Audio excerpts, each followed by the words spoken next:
1971 সালে আমাদের 30 লক্ষ শহীদের রক্তের বিনিময়ে দেশ স্বাধীন এবং সার্বভৌম ভূখণ্ড আমরা পেয়েছিলাম এবং সেই পশ্চিমাদের শোষণ নিপীড়ন নিষ্পেষণের বিরুদ্ধে পূর্ব পাকিস্তানের বাঙালি যে সংগ্রাম লড়াই করেছিল আমাদের যে আত্মত্যাগের বিনিময়ে আমাদের রক্তের বিনিময়ে আমাদের অর্জিত স্বাধীন সার্বভৌম যে ভূখণ্ড প্রতিষ্ঠিত করেছিল বঙ্গবন্ধুর নেতৃত্বে।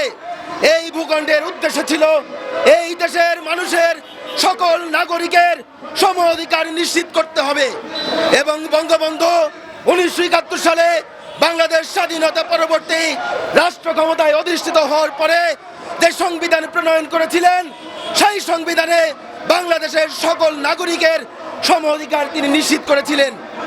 আপনারা জানেন যে এই বাংলাদেশে 18 কোটি মানুষ, এই 18 কোটি মানুষের 15 লক্ষ সরকারি চাকরিজীবী, তারা নিরবিচ্ছিন্নভাবে তাদের সেবা প্রদান করে যাচ্ছেন।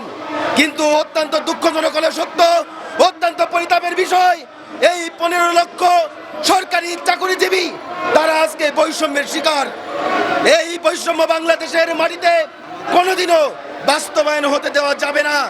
আমি তাই ইলেকট্রনিক এবং প্রিন্ট মিডিয়ার মাধ্যমে সরকারের ঊর্ধ্বতন কর্তৃপক্ষের প্রতি দৃষ্টি আকর্ষণ করতে চাই। আপনাদের লেখনী এবং আপনাদের নিউজের মাধ্যমে আপনারা তুলে ধরুন এই বৈষম্য বাংলাদেশ থেকে নিপাত যাক।